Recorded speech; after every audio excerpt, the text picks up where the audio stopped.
Audio Jungle. BC es deporte. En los Juegos Infantiles, Juveniles y Paralímpicos de la Ciudad de México 2011-2012, los jóvenes deportistas carrancenses se coronaron campeones en 10 disciplinas, entre ellas boxeo, natación, esgrima y ajedrez, con un total de 480 medallas, 212 de oro, 148 de plata y 120 de bronce. Con experiencia y resultados, en Venustiano Carranza continuamos impulsando el deporte para seguir siendo los número 1 de la Ciudad de México.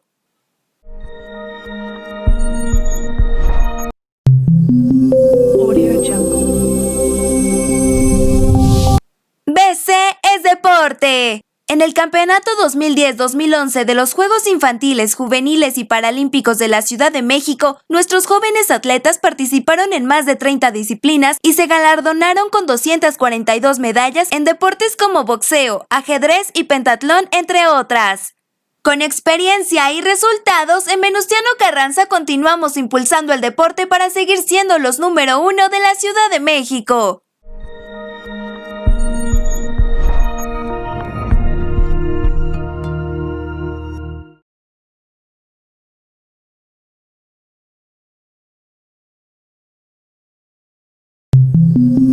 Audio Jungle.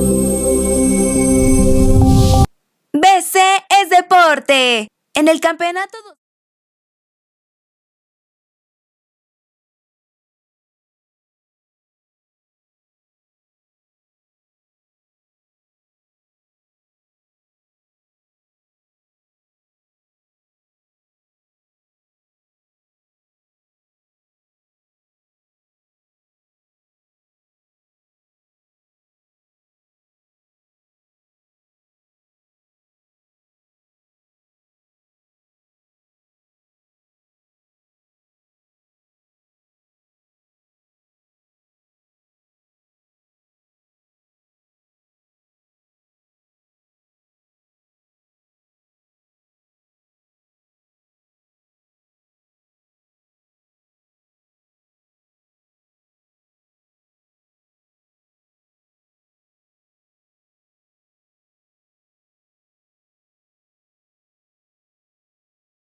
Bien, como les comentaba, pues yo soy entrenador de la alcaldía Venustiano Carranza. Llevo 7 años trabajando para esta alcaldía, en la que hemos ganado en mi gestión 7 campeonatos de los Juegos de la Ciudad de México, más de 450 medallas de oro en los Juegos de la Ciudad de México, 103 medallas de oro en los Juegos del 2020, multicampeones regionales, 5 Olimpiadas Nacionales y más de 20 atletas clasificados top 10 nacional. Esto en coordinación con el semillero, que es el Internado Madero número 17, de donde se han logrado obtener el apoyo para desarrollar a los atletas de levantamiento de pesas. Aquí vemos una imagen alusiva del distrital del 2014. Esta fue la primera generación con la que trabajamos el levantamiento de pesas con los escolares. Aquí tenemos niños de 9, 10 y 11 años, que es cuarto, quinto y sexto de primaria, y con muy buenos resultados. Más adelante vamos a hablar algunos de los mitos, resolver algunos de los mitos en cuanto a cómo se deben entrenar a los niños, independientemente de que sea especialidad de levantamiento de pesas o que sea pesas como preparación física de otros deportes. Y aquí tenemos ya la foto final de todo el trayecto hasta esta fecha del 2020, donde vemos que la familia creció bastante, de 7, 8 niños que comenzamos a casi 80 levantadores de pesas. Antes de comenzar, me gustaría hacer algunas preguntas que yo voy a responder, pero si al final alguno de ustedes tuviera alguna inquietud o quisiera profundizar más sobre de estas, pues podemos hacerlo sin ningún problema. Pregunta número 1. ¿La práctica de levantamiento de pesas afecta el crecimiento? Pregunta número 2. ¿Qué va primero? ¿Cuánto levanta o cómo levanta? Pregunta número 3. ¿Qué va primero? ¿La fuerza o la técnica? Pregunta número 4. ¿Usted prefiere un atleta buen ciudadano o una máquina de levantar pesas? Y la última pregunta. ¿Cuáles deberían de ser los objetivos de la competencia en las categorías escolares? Entonces, todas estas preguntas vamos a resolverlas, tratar de resolverlas durante la ponencia, y de no ser así, pues al final podríamos profundizar más, como les comenté ya. Quiero comenzar ya sin más preámbulo, ya con la primera parte de la conceptualización, algunas cuestiones básicas de las capacidades condicionales, y para poner en un entorno lo que es la fuerza como capacidad física.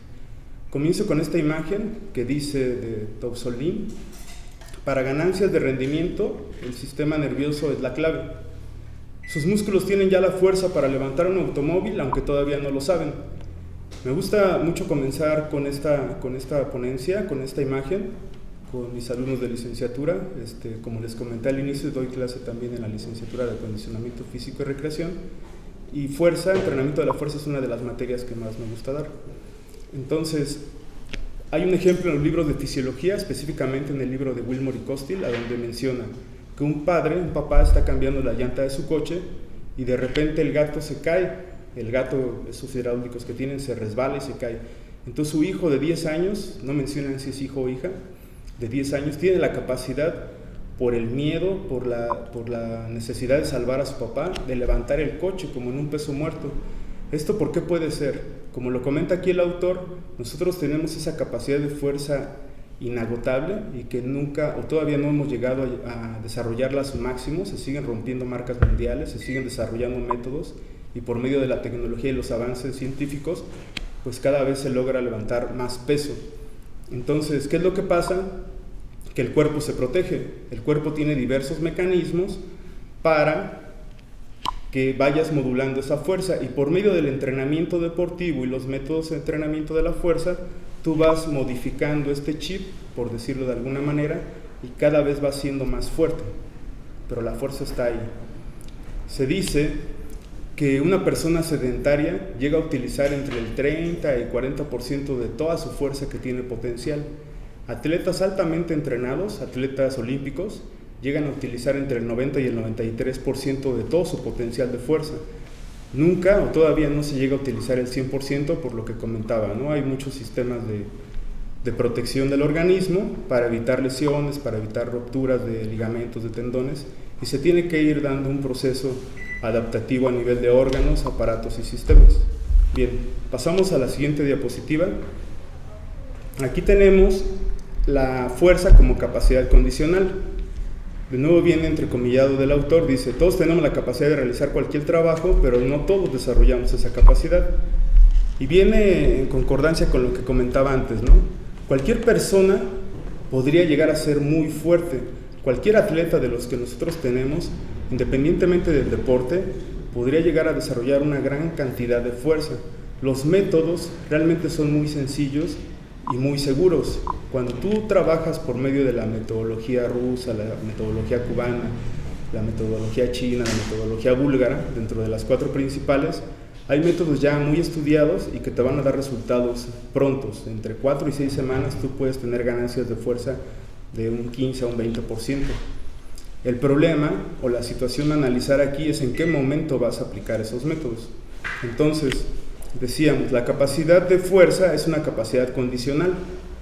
Sabemos que las capacidades físicas se dividen en condicionales y coordinativas, y dentro de las condicionales tenemos la fuerza, la velocidad, la resistencia y la flexibilidad, y la fuerza va a entrar en ese grupo. Más adelante vamos a analizar otra clasificación que propone Tudoro Bompa. Él habla de las biocapacidades y deja de lado la flexibilidad, pero eso más adelante. Después tenemos las capacidades coordinativas, que son las que se van a desarrollar por procesos de dirección del sistema nervioso. Y aquí como ejemplo tenemos el equilibrio, el ritmo, la diferenciación sinestésica y otras como la agilidad y la movilidad. Bien, ahora vamos a hablar de los factores que determinan las cualidades físicas en general. Aquí tenemos la edad, la condición genética, el sistema nervioso, las capacidades psíquicas, hábitos, época de inicio del entrenamiento y el desarrollo. En este sentido sabemos que hay fases sensibles a entrenar. Entonces, en dependencia de la capacidad que tú quieras desarrollar, es a la edad que debes de comenzar a trabajar o estimular al atleta. Como comenté antes, independientemente del deporte, la fuerza es una capacidad que se requiere en todos los deportes y que tiene relación directa con las demás capacidades. Entonces, no es exclusivo de deportes de fuerza, sino también de deportes de pelota, de deportes de combate, de deportes de arte competitivo y eminentemente en deportes de tiempo y marca. Entonces, la condición genética es algo fundamental también, ya que está predeterminado por el tipo de fibras musculares, una predeterminación hacia desarrollar fuerza máxima o fuerza de resistencia. Y hábitos, hablamos también de hábitos como el descanso, el ejercicio, fumar, beber, que van a condicionar el desarrollo de la fuerza en los atletas.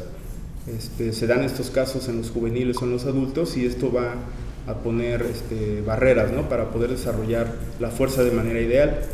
Decíamos también de la época de inicio del entrenamiento, que tiene que ver con las fases sensibles, pero también tiene que ver con los niveles de desarrollo del atleta, si es una etapa de iniciación, si es una etapa intermedia, si es una etapa de desarrollo o si es una etapa de consolidación. Y el desarrollo como tal, hablábamos de la combinación de los métodos, la aplicación de las cargas, las intensidades de los volúmenes y los cambios de método. Pasamos a la siguiente diapositiva. En esta ya vamos a comenzar a definir lo que es el concepto de fuerza como tal. Tenemos que fuerza se denomina la habilidad de moverse, también llamado grado de tensión que los músculos desarrollan durante el trabajo. También puede definirse como la capacidad de vencer una resistencia interna o externa. La fuerza es que se necesita para practicar diferentes deportes, no solo en cantidad, sino también en la calidad. Pues como sabemos, hay diferentes tipos de fuerza. Aquí vamos a mencionar una clasificación de 3 tipos de fuerza, aunque algunos autores como Iván Román de la escuela cubana tienen una clasificación mucho más profunda en su libro Gigafuerza, pero nosotros vamos a ir por la más sencilla en este momento. No es lo mismo tener que vencer la máxima resistencia posible a tener que transmitir el máximo impulso a una resistencia relativamente ligera, que este sería el ejemplo de los lanzamientos o algunos trabajos con implementos, ¿no? Entonces, en dependencia de la acción motriz, va a ser el tipo de fuerza que vamos a utilizar. Ahora sí pasamos a la diapositiva que habla de la clasificación de la fuerza. Y aquí tenemos 3 principales. La fuerza máxima, que es la mayor cantidad de fuerza que puede generar un músculo o un grupo de músculos, y esto tú lo o se conoce regularmente como 1RM, una repetición máxima. ¿En qué deporte se va a utilizar? En el powerlifting, en el powerweighting, en los strongman, o es una capacidad que va a ser condicionante cuando se combina con otras capacidades para el desarrollo de la potencia. Después tenemos la fuerza explosiva, que pone en relación la fuerza y la velocidad. La podemos expresar como la capacidad de ejecutar, por ejemplo, el saque de un tenista. Otros ejemplos de esto serían los deportes de combate. En el boxeo se utiliza fuerza explosiva, en los lanzamientos y los impulsos se utiliza fuerza explosiva, en las carreras de velocidad se utiliza fuerza explosiva. Y por último, fuerza de resistencia, que es la capacidad muscular para realizar una cantidad moderada de fuerza durante un periodo prolongado. Por ejemplo, el deporte del remo o los deportes cíclicos, como la natación, como el ciclismo, entre otros. Pasamos a la siguiente diapositiva. Aquí vamos a mencionar algunos factores biológicos de la fuerza, según Zimmerman y Grosser, de su libro Entrenamiento Deportivo, Principios del Entrenamiento Deportivo, y aquí viene una jerarquización de la fuerza que menciona que lo primero que relacionamos a fuerza son los músculos, pero dos componentes importantes es la circulación sanguínea del lado izquierdo y el sistema nervioso. La circulación sanguínea porque hay una mejor orientación y aporte de oxígeno a las fibras musculares por medio de la redistribución sanguínea.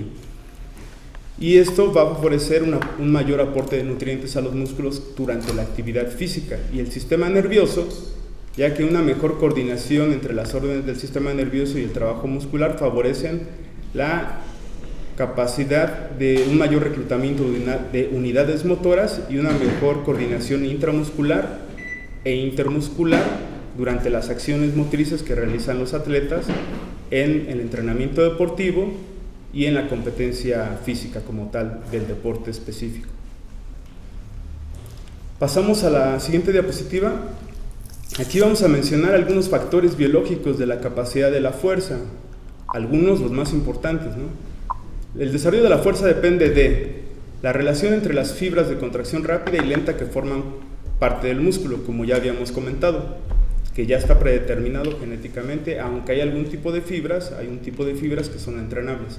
Las particularidades de la estructura biomecánica interna del propio músculo y en particular de los ligamentos y los tendones, la coordinación de los movimientos, composición de los esfuerzos desarrollados por músculos sinergistas y antagonistas, que es lo que comentaba, mejor conocido como la coordinación intramuscular e intermuscular, la frecuencia de los impulsos que alcanzan las formaciones sinápticas de la membrana exterior de la fibra muscular, que tiene que ver con el sistema nervioso, como vimos hace dos diapositivas en el esquema de jerarquización de la fuerza, y la resíntesis de ATP que desarrolla por vía aerobia, que es el ATP, la fuente principal de energía para trabajos de fuerza. Pasamos a la siguiente diapositiva, que son los beneficios.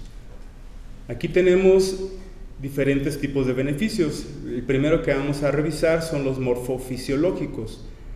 Por mencionar algunos, sabemos, y vamos a justificar más adelante, que la fuerza, entrenamientos de fuerza van a promover el crecimiento en talla, a diferencia de lo que se cree que entrenando pesas te quedas pequeño o no vas a alcanzar tu máximo crecimiento. Aquí vamos a justificar, mediante algunos estudios que se han realizado, cómo la fuerza promueve el crecimiento en talla.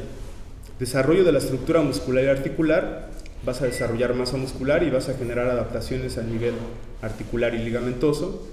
Optimización del sistema nervioso, ya que la contracción muscular funciona mediante el sistema nervioso, y se va a optimizar el reclutamiento de unidades motoras y la coordinación intra e intermuscular. Un mejor desarrollo del sistema cardiorrespiratorio, cuando tú realizas trabajos de contracción muscular, pues estás activando tu corazón también. El corazón al final también es un músculo, y pues en los trabajos de desarrollo muscular, principalmente los de resistencia, pues se fortalece esta cuestión. Y desarrollo de la potencia y fuerza de acuerdo a las fases sensibles, que ya lo comentamos y lo analizaremos en unas diapositivas más adelante a profundidad. Desarrollo de la flexibilidad especial y de la coordinación intra e intermuscular. Pasamos a la siguiente diapositiva. Aquí tenemos algunos beneficios actitudinales. En este sentido, incide en la formación del carácter, canaliza la agresividad en los niños, enfatiza en la voluntad, el sentido de pertenencia y compromiso, tolerancia a sus compañeros y los demás, y genera disciplina en los entrenamientos y en sus demás actividades. Tanto esta actividad, el entrenamiento de fuerza, como el deporte en general, lo sabemos. Respeto y trabajo colaborativo. Pasamos a la siguiente diapositiva.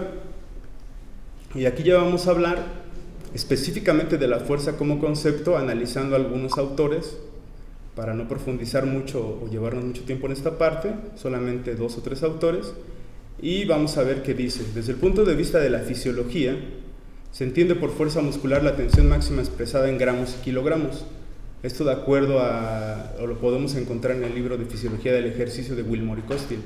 Además, puede definirse como la capacidad de vencer resistencias externas o contrarrestarlas por medio de esfuerzos musculares. Esto lo dijo Sarsiowski en su libro de Biomecánica del Ejercicio Físico.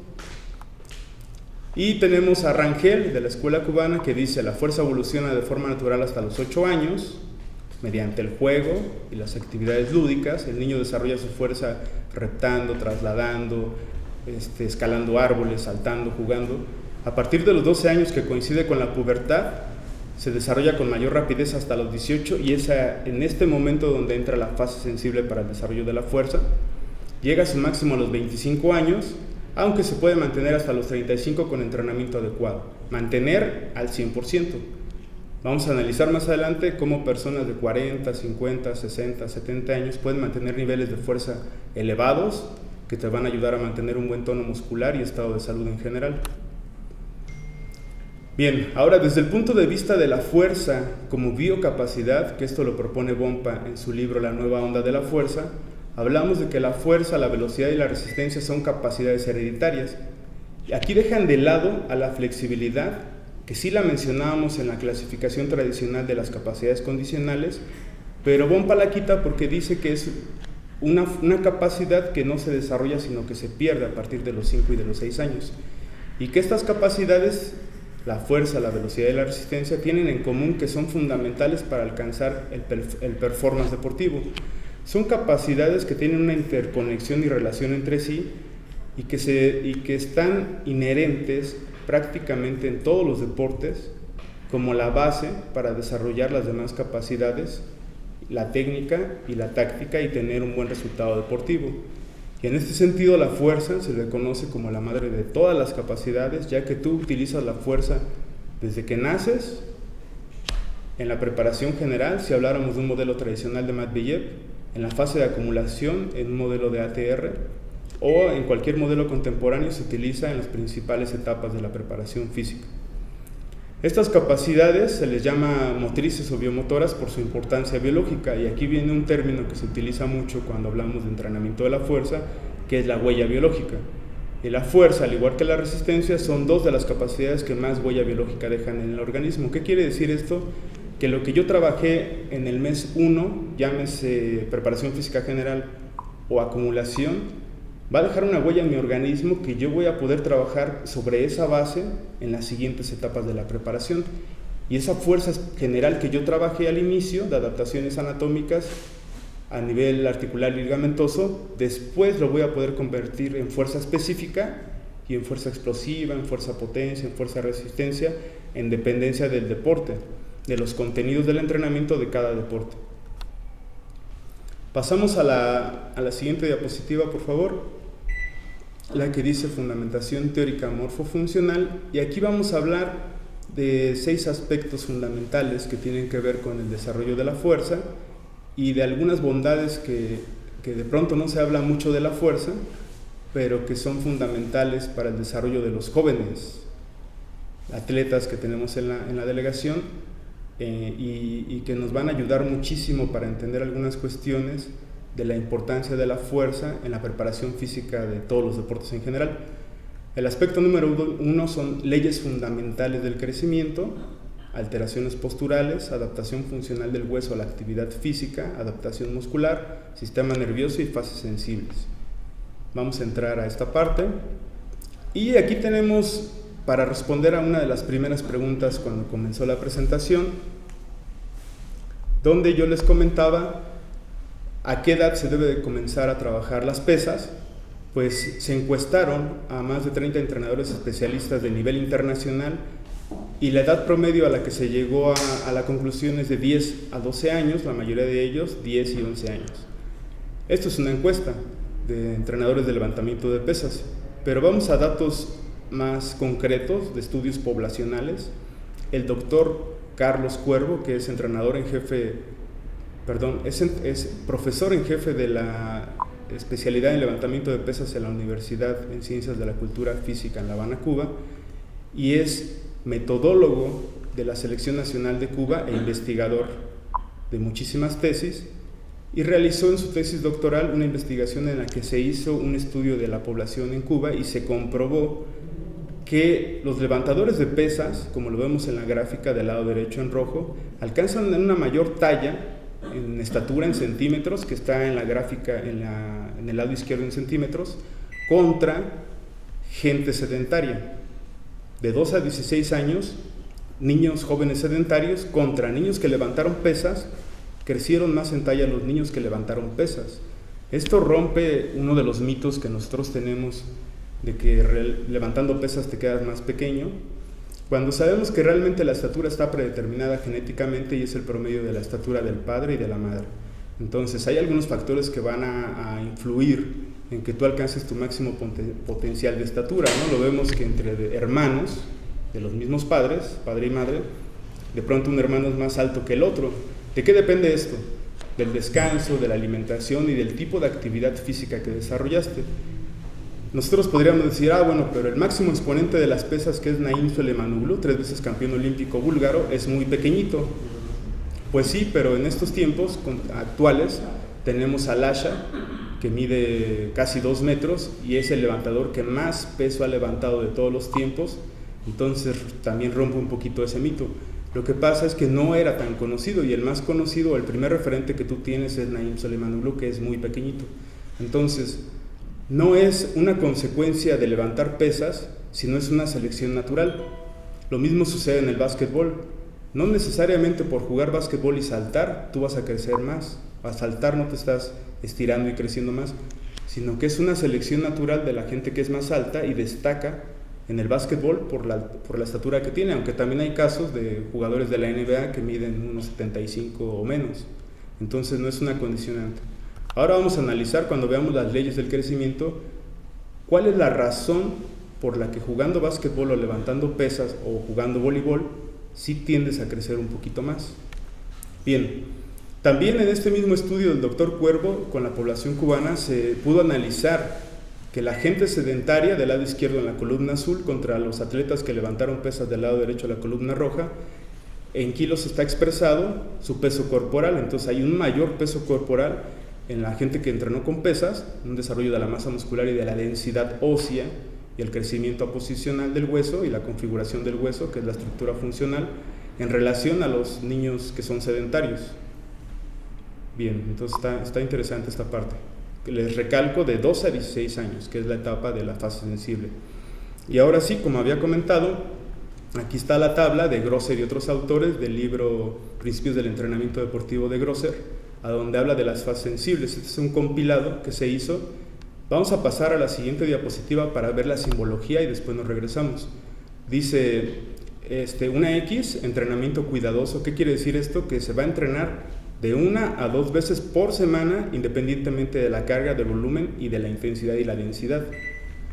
En la segunda fila, 2X, que quiere decir entrenamiento más intenso, de 2 a 5 veces por semana, tomando en cuenta los mismos parámetros que comenté en la anterior. Y 3X, entrenamiento de rendimiento.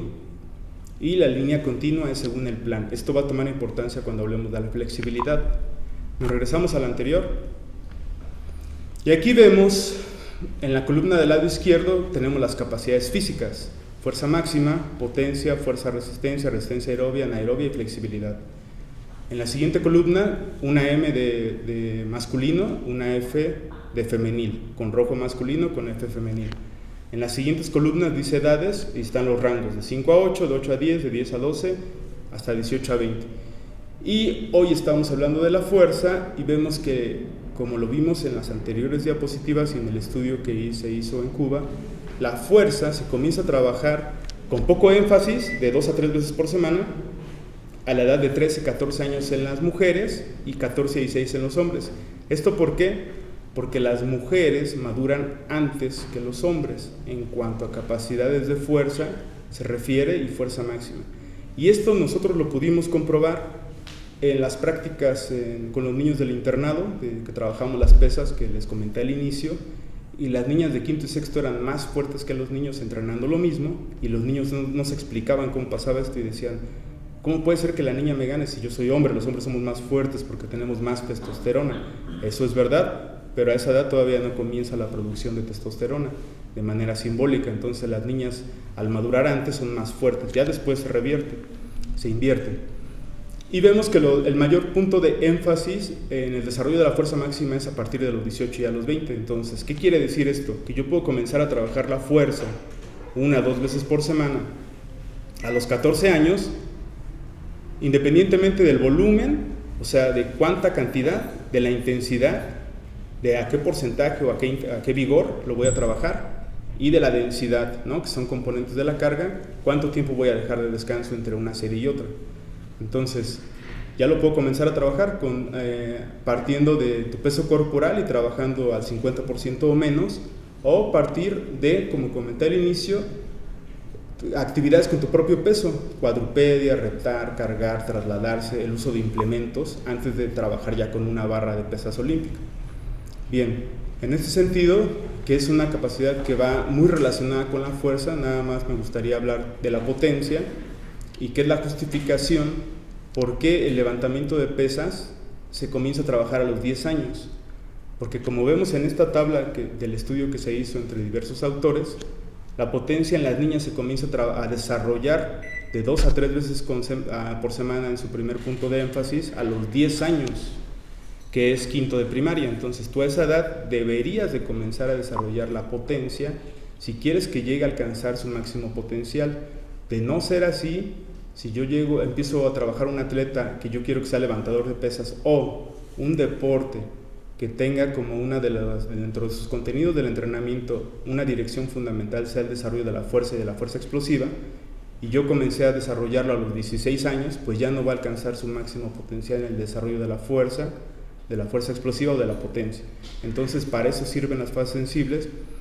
Es muy importante conocer esto, es muy importante determinar los contenidos del entrenamiento, las capacidades condicionales y determinantes, físicas y tácticas, para saber cuáles son los elementos que yo voy a desarrollar en mis atletas independientemente del deporte. Bien, y al final de la tabla vemos la flexibilidad, que dice que de 5 a 8 años ya debe de tener 2 taches de énfasis, que eso es de 4 a 6 veces por semana. ¿Por qué? Porque como les comenté, la flexibilidad no es una capacidad que se desarrolla, sino es una capacidad que se pierde. Un niño de 2 años o de 1 año puede chuparse el dedo del pie fácilmente, y cuando tiene 6, a veces, si no lo lleva a una actividad física continua, ya no se puede tocar la punta de los pies. Se va perdiendo esta capacidad por el desarrollo del tono muscular y la maduración a nivel ligamentoso y tendinoso. Entonces esta es la justificación por qué en deportes que se requiere un gran nivel de flexibilidad especial, como los clavados o la gimnasia, vemos a los chinos torturando en algún sentido, si no entendíamos o no teníamos claro esto, a los atletas, sino más bien que es una capacidad que ya debemos de trabajar con énfasis en esas edades. Y es la justificación por la que Tudoro Bompa, en el libro de La nueva onda de la fuerza, quita la flexibilidad como capacidad condicional y la nombra fuerza, resistencia y velocidad como las biocapacidades, y toma más importancia y relevancia a la fuerza dentro de las capacidades físicas por la huella biológica y por ser una biocapacidad. Listo. Pasamos a la siguiente, que habla de las leyes fundamentales en el ritmo del crecimiento. Y aquí tenemos un autor muy importante que fundamenta la educación física de origen español, que es Pilateleña, y él habla de 3 principales leyes del crecimiento, que es la ley de la progresión y la amortiguación, ley de la disociación y ley de la alternancia. Pasamos a la siguiente. En ese sentido, Pilateleña y Frank Schitz, en su libro Fundamentación Teórica de la Educación Física, habla de que en la etapa puberal, que es de 12 a 13, 14 años, cuando los chicos van en secundaria, se van a presentar disociaciones y alteraciones en el crecimiento, en la longitud de los segmentos que son disparejas o dispares, y se van a presentar alteraciones posturales, como la vamos a analizar en otra diapositiva. Entonces, es aquí cuando la fuerza, los trabajos de fuerza, toman mayor importancia. Tú por medio del fortalecimiento o del trabajo con las pesas puedes corregir y prevenir ese tipo de alteraciones posturales. En la siguiente diapositiva, que tenemos ya las alteraciones posturales, vemos ahí algunas curvaturas de la columna vertebral, como la cifosis, la hiperlordosis, el dorso totalmente redondeado, dorso plano, y algunas otras como la escoliosis en S, en C, C invertida, que no vienen en esta presentación. Pero les puedo poner un ejemplo de algo que se hizo con un atleta de clase mundial, Usain Bolt. Hay un documental que estaba en Netflix, ya lo quitaron, que se llama I Am Bolt. Y ahí menciona que cuando él era juvenil ya era campeón nacional en Jamaica. Que eso era bueno, tenía buenas marcas, pero no era campeón olímpico. Entonces él tenía muchos problemas en la cadera, porque tenía una escoliosis en ese izquierda o derecha, no recuerdo, que era por la compensación de correr las curvas. Y él presentaba o manifestaba muchas dolencias en la cadera. Su entrenador, que era una persona muy capacitada, se dio cuenta de esto, lo detectó, y por medio de ejercicios de corrección postural y de trabajos de fuerza, que lo vamos a ver más adelante, pudo corregirle esta alteración a Usain Bolt, y es entonces que él que despegó, que pasó al siguiente nivel y se convirtió en campeón olímpico, y lo que todos sabemos de él, que fue el atleta más rápido de toda la historia. Pasamos a la siguiente diapositiva. En ese sentido, Galopin dice: más que nunca son necesarios los ejercicios que posibilitan hábitos posturales que eviten deformaciones, y es a donde toma relevancia los ejercicios que vienen o que provienen del levantamiento de pesas, tales como un remo inclinado, un peso muerto, una sentadilla, un press militar, porque se va a enfatizar en la postura, en el trabajo del core, que es trabajar del centro de las extremidades, y trabajar el fortalecimiento a nivel muscular, ligamentoso, tendinoso, favoreciendo toda la musculatura erectora del raquis, y los trabajos de la postura, desde la posición de bipedestación hasta los trabajos de respiración. En la siguiente diapositiva, que tenemos la adaptación funcional del hueso, aquí es muy importante, que se le llama crecimiento funcional, y dice que el hueso se apone en relación a la carga que soporta. Entonces, si yo hago un trabajo con pesas en los escolares adecuado, no quiero decir que trabajar con mucho peso o mucha carga, su hueso se va a constituir y a fortalecer en los puntos donde es necesario que sea más fuerte, de acuerdo a la función del deporte como tal, o del gesto motriz como tal. En este sentido se hace un hueso más grueso y un hueso más funcional y un hueso más adaptado a la actividad física. Sabemos que el hueso se regenera entre cada 4 y 5 años totalmente, entonces si yo hago trabajo con buenas posturas voy a tener un hueso más fuerte en relación al ejercicio que debo realizar, y esto se va a reflejar a lo largo de toda la vida también, lo vamos a ver más adelante. En ese sentido, pasamos a la siguiente diapositiva, donde habla de la ley biológica fundamental. Dice que excitaciones ligeras hasta medianas provocan la actividad vital, excitaciones excesivas lo perjudican, incluso lo destruyen. ¿Esto qué quiere decir?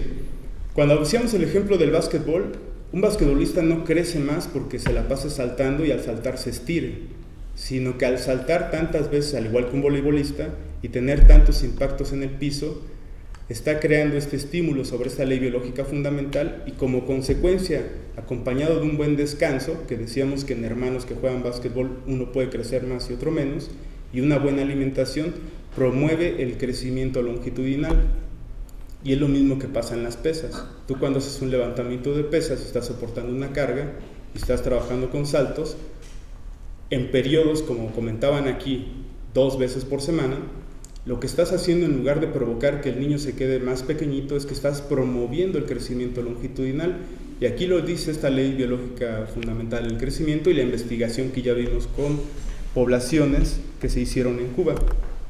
Bien, y aquí está el ejemplo, o aquí está la justificación en la siguiente diapositiva, que habla de las adaptaciones musculares, que dice: para cortar un músculo con contracciones isométricas concéntricas sobre cortos recorridos cerca de los límites de la contracción máxima. ¿Qué quiere decir esto? Que si yo quiero corregir una cifosis, que es lo que comúnmente conocemos como el niño que camina jorobado, yo lo que tengo que hacer es ponerle ejercicios para la parte de la espalda, para los dorsales, para los romboides, los redondos y los erectores del raquis, con una contracción completa, una extensión incompleta, y de esta manera el vientre muscular en reposo se va a cortar como una adaptación y él va a proyectar sus hombros hacia atrás y va a borrar o a difuminar este tipo de alteración que se da generalmente en los adolescentes por malas posturas o por timidez en algunos casos. Ellos caminan un poquito jorobados por timidez y se va corrigiendo en este sentido. Y para alargar un músculo con contracciones isotónicas concéntricas, esto es a los límites de extremo de la amplitud del movimiento, que sería en la parte del pectoral para el mismo caso de la cifosis, y de esta manera el vientre muscular en reposo se alarga y puedo contrarrestar esta alteración. Este mismo principio se aplica en una escoliosis, en un pie plano flexible, en una hiperlordosis por medio de la basculación de la cadera, y este principio de acortar y alargar, y yo puedo corregir con entrenamientos de fuerza cualquier tipo de alteración postural si es funcional y si es muscular. Bien, esto tomado del libro de Gimnasia Especial Correctiva de Langlade. Vamos a pasar a algunos factores que deben tenerse en cuenta al planificar el entrenamiento con pesas. Por mencionar algunos: objetivos del entrenamiento con pesas, la edad y exceso del deportista, la experiencia motora, frecuencia y duración del entrenamiento con pesas dentro del ciclo semanal, la etapa del entrenamiento, como ya habíamos comentado, ubicación del entrenamiento con pesas en relación con el entrenamiento específico. Esto tiene relación al tema que veían ayer de la preparación general contra la especial. La capacidad motriz fundamental para el deporte específico, esto va en relación con los contenidos del entrenamiento y las direcciones del entrenamiento. Selección de los ejercicios adecuados, el peso de la barra y la postura correcta durante la ejecución de cada ejercicio, que es el tema que acabamos de abordar. Aquí no vamos a profundizar en la cuestión metodológica. Este tema yo ya lo había platicado con ustedes, me parece que hace 3 años. Entonces solamente lo voy a dejar como para tener la información y estar como en contexto. Dentro de los 3 tipos de fuerza que tenemos: fuerza máxima, velocidad y resistencia, que les comenté antes. En la columna del lado derecho dice que la fuerza máxima se debe de trabajar sobre el 90% y más, de 1 a 3 repeticiones, la velocidad de ejecución medio lento. La fuerza-velocidad entre el 60 y el 89%, repeticiones por tandas de 1 a 5 y una velocidad rápida, y la fuerza de resistencia hasta el 60%, más de 6 repeticiones y una velocidad de ejecución media. Para complementar esta parte, podemos decir que dentro de los principales métodos del desarrollo de la fuerza tenemos los de la escuela rusa. En el libro de Matveyev, Entrenamiento Total, habla de este tipo de métodos, y ellos dicen que sobre el 80% se trabaja la fuerza y arriba del 90% la fuerza submáxima y máxima. La escuela búlgara propone otras cuestiones, que es más arriba del 90% y el 100%. La escuela china propone hacer demasiadas repeticiones al 80%.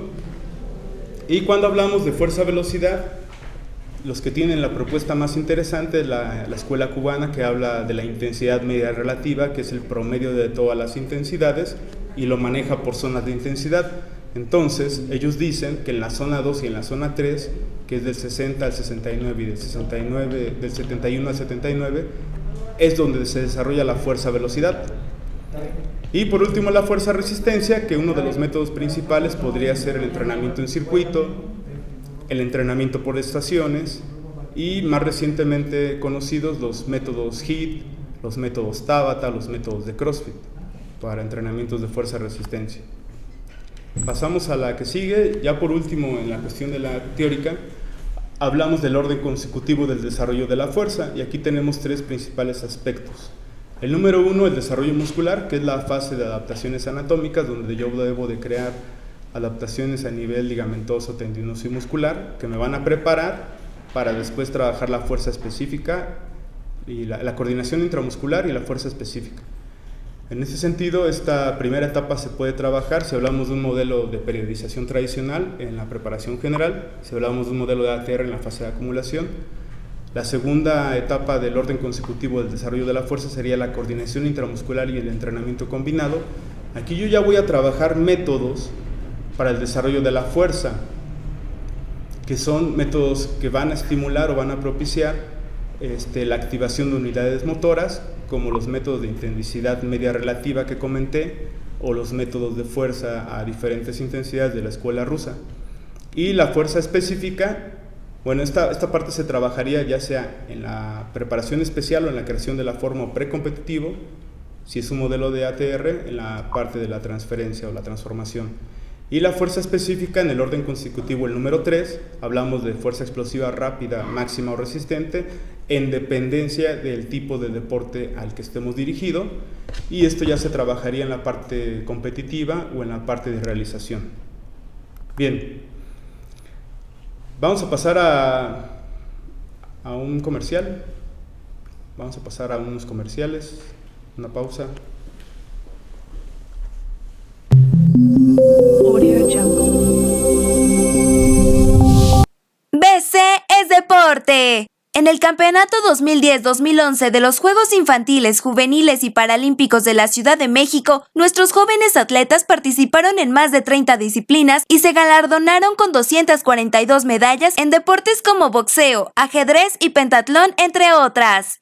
Con experiencia y resultados, en Venustiano Carranza continuamos impulsando el deporte para seguir siendo los número 1 de la Ciudad de México.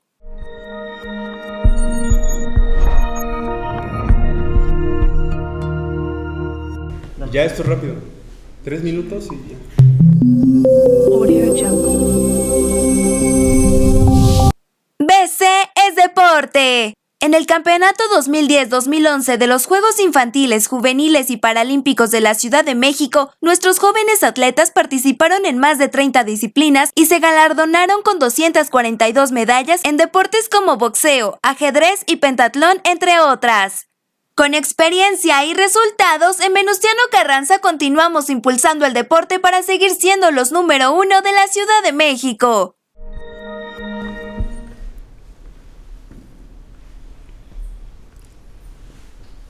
Listo, regresamos nuevamente a la ponencia. Bien, ya estamos aquí de vuelta.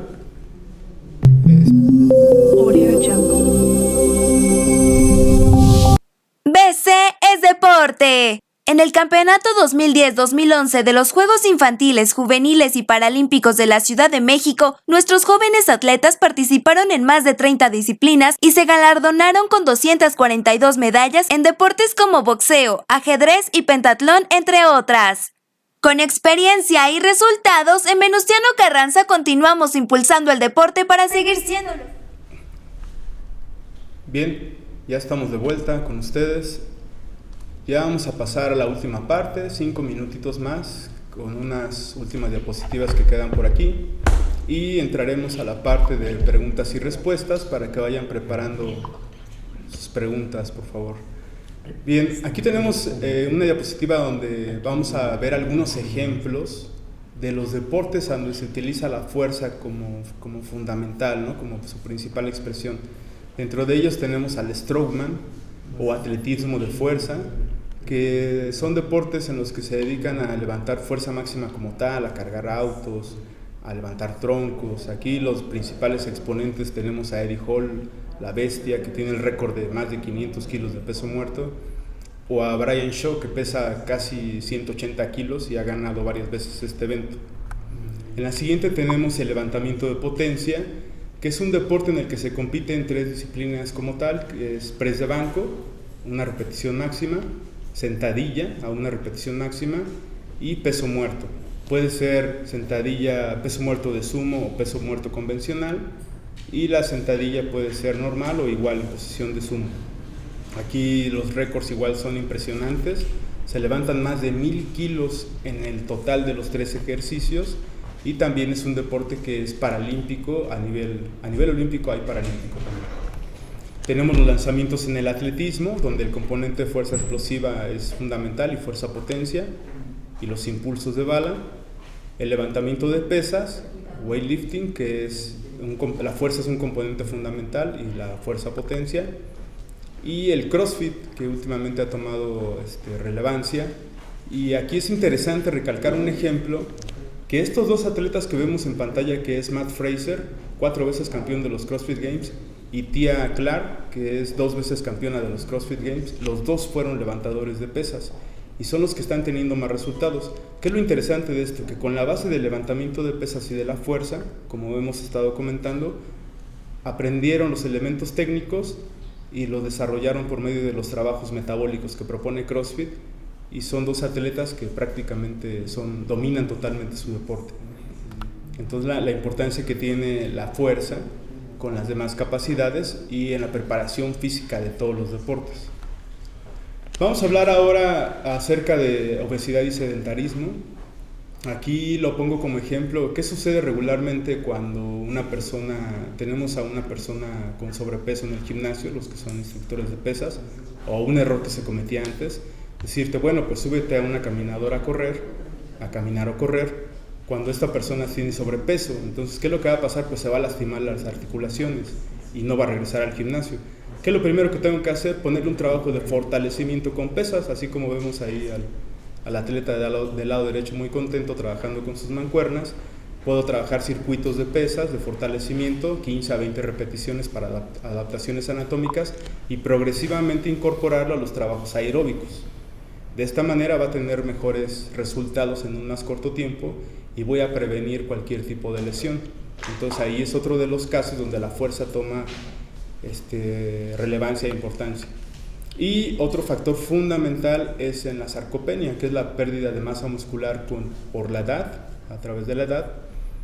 Y tenemos aquí dos ejemplos de personas de más de 60 años, la persona del lado derecho es muy, muy conocida, más de 70 años, que se han mantenido trabajando con pesas, y tú puedes llegar a esa edad con una buena postura, con un buen nivel de masa muscular, esto es real, y previniendo muchas enfermedades y muchas alteraciones, tanto a nivel del corazón como a nivel articular y ligamentoso. Cuando conocemos que hay personas de esta edad o menos que ya tienen que utilizar un bastón o ya no pueden realizar sus actividades convencionales, entonces es otro de los aspectos donde la fuerza ayuda al mantenimiento de la edad, de la salud a través de la edad. Entonces nosotros también debemos de promover a nuestros atletas que sigan practicando y sigan entrenando y tengan un entrenamiento de fuerza cotidiano durante el resto de su vida, no solamente cuando fuiste atleta, que es algo que sucede mucho también.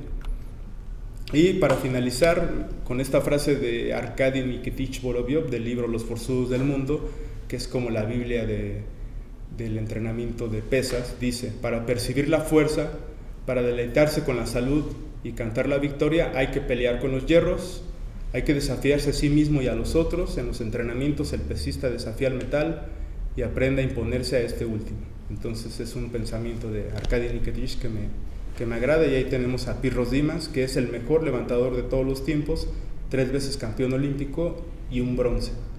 Entonces con esa diapositiva termino mi presentación. Entonces pasamos ya a la parte de preguntas y respuestas, por favor. Muchas gracias, Ernesto Alvarado Suárez. Vamos a dar inicio con las preguntas. Dice Irán Levy.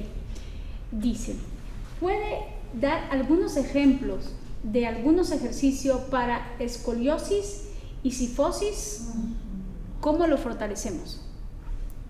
Bien, en el caso de la cifosis, como habíamos comentado, no sé si se puede regresar a la diapositiva donde estaban las alteraciones posturales. Permíteme un segundo, ¿qué número es de diapositiva? La de 35. Ok, ya estamos en ella. En el caso de la cifosis, como comentábamos, es una curvatura pronunciada en la región dorsal y que está provocada por una falta de fortalecimiento adecuado en la musculatura erectora del raquis, los romboides, los redondos, los trapecios, los dorsales. ¿Qué tipo de ejercicios puedo hacer? El principal, remo inclinado con una barra o con una mancuerna, enfatizando en la parte de la contracción completa y en la extensión, no llegar al límite de la extensión del rango de movimiento. Con trabajos isométricos, si yo hago repetido este tipo de movimiento, voy a favorecer que el vientre muscular en reposo se acorte. Y en este sentido, varias variantes, como remo con mancuerna, remo sentado en máquina con polea, en polea o en máquina.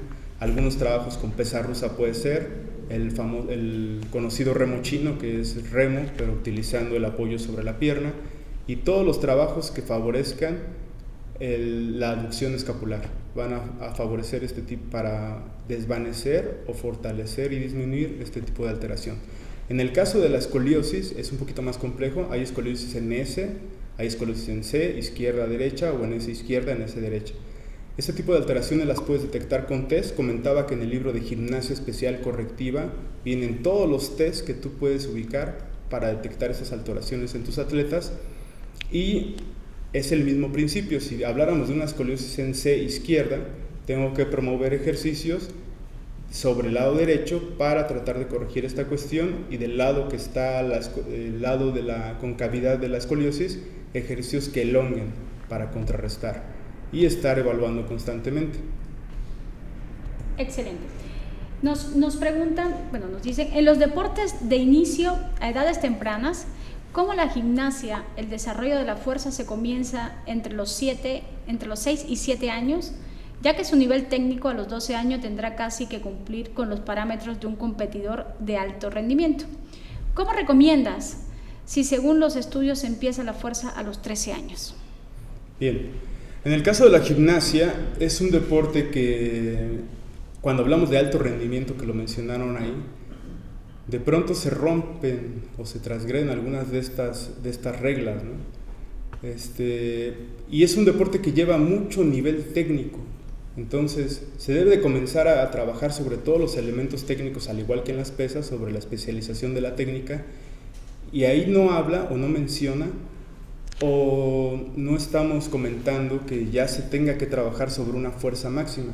En las diapositivas, cuando hablamos de las fases sensibles, ya hablaba de desarrollar la fuerza máxima, que no se requiere para las ejecuciones de la gimnasia como tal. Tú no requieres fuerza máxima, sino una fuerza especial o una fuerza explosiva. En este sentido, aunque los atletas de categorías escolares principiantes pueden ejecutar todos los elementos técnicos, tampoco los ejecutan al nivel de dificultad que los de categorías mayores, que ya han desarrollado todas sus capacidades al máximo potencial. No sé si se pudo responder la pregunta. Ok, vamos a esperar a ver qué nos dice Francisco Monroy Rubio. Tenemos otra pregunta, y es también para un gimnasta. Dice, ¿con qué método puedo determinar el peso que debe de cargar una persona que inicia en la gimnasia? O en la gimnas, debe ser gimnasia. A ver, otra vez. ¿Te la repito? Sí. ¿Con qué método puedo determinar el peso que debe de cargar una persona que inicia en el gimnas? Debe ser gimnasio. Gimnasio. Okay. En el gimnasio, sí, ya. Bueno, como comentábamos, en el orden consecutivo de la fuerza no es importante el peso. Entonces, lo primero es lograr adaptaciones anatómicas. De hecho, regularmente cuando tú vas a un gimnasio, un club que tiene entrenadores capacitados, te van a decir, vas a comenzar con tu rutina de adaptaciones anatómicas. Y se trabaja sobre series de 15 a 20 repeticiones con un peso ideal. Se le llama peso ideal, que tú puedas realizar todas las ejecuciones de manera excelente, a un buen tempo. Si te están pidiendo un tiempo de ejecución lento, que tú lo puedas hacer así, sin deformar la técnica. Entonces el peso no es fundamental, aunque tú podrías comenzar a trabajar sobre tu peso corporal abajo de un 50% o sobre un 40-50% en relación a tu peso corporal. Pero estos dos solamente son indicadores y parámetros. Lo más importante es la observación y el acompañamiento del entrenador. Muchas gracias, espero que esto haya respondido su pregunta. Tenemos por acá un comentario, lo vamos a leer. Dice, felicidades profesor Ernesto, soy el profesor Dolis Layton. En referencia a que se tiene un abdomen pronunciado, ¿es necesario ser cardiólogo o se puede trabajar abdomen y va bajando la grasa abdominales? Y otra pregunta, en el caso de que se tenga una hernia y se realizan abdominales, ¿qué consecuencias puede haber? ¿La repito? La primera. La primera. Felicidades, profesor Ernesto. Soy el profesor Dolis Layton. En referencia a que se tiene un abdomen pronunciado, ¿es necesario hacer cardiólogo o se puede trabajar abdomen y va bajando la grasa abdominal? Yo creo que es cardiólogo. Entiendo que hacer cardio, ¿no? Sí, puso cardiólogo. Si tienes un abdomen pronunciado, es decir, que tienes generalmente en los hombres la grasa se acumula en el abdomen. Si tienes un abdomen pronunciado es que tienes un nivel de grasa elevado, ¿no? Entonces, como comenté en el ejemplo, si es excesivo, lo primero es tener una adaptación por medio del trabajo con pesas para que después puedas realizar cardio. Pero esto no es solamente exclusivo del cardio. Una parte fundamental para estos procesos de pérdida de peso o recomposición corporal es la nutrición. Si yo haga 1 hora de cardio, si después de eso no tengo un déficit calórico, pues voy a seguir con ese mismo nivel de grasa corporal y no va a reducir el abdomen. Entonces va acompañado de una asesoría nutricional. Es muy importante. Muchas gracias. Sí, eso nos dice que es cardio, fue lo que quiso decir, y que es profesora. Muchas gracias. ¿Alguna pregunta más? Vamos a esperar una pregunta más. Permítame un segundo, nos están pasando una pregunta para que pueda responderla. Ok, profesor.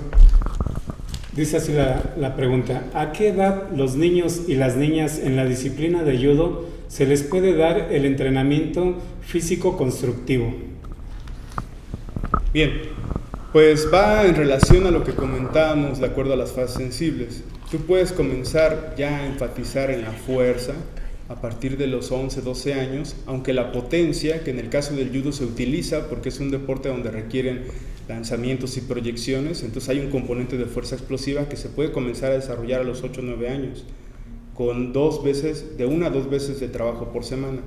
No quiere decir esto que ya vas a trabajar con pesas, sino que vas a hacer ejercicios con tu propio peso o con base en la gimnasia básica para desarrollar estas capacidades, o con base en el trabajo de la gimnasia atlética, de multisaltos y trabajos con implementos y con obstáculos. Ok, contestada la pregunta. Tenemos una pregunta más, no sé si es una pregunta o es un comentario del profesor Aarón Maldonado de béisbol. Dice: en el béisbol, el peso para ciertas posiciones no es recomendable la carga de peso. Ejemplo, los pitchers, lo recomendable es más trabajo de repeticiones con peso mínimos para fortalecer. Eso nos los comenta el profesor Aarón Maldonado. ¿Usted concuerda con esa respuesta? Bien, el pitcher, yo soy de béisbol, el pitcher es el que lanza la pelota, ¿no? Así es.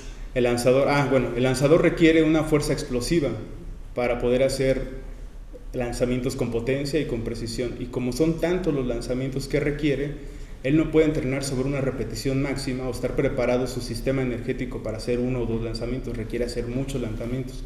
Tengo entendido que un pitcher hace regularmente entre 6 y 7 entradas y después lo cambian, pueden ser 8, ¿no? Por ahí.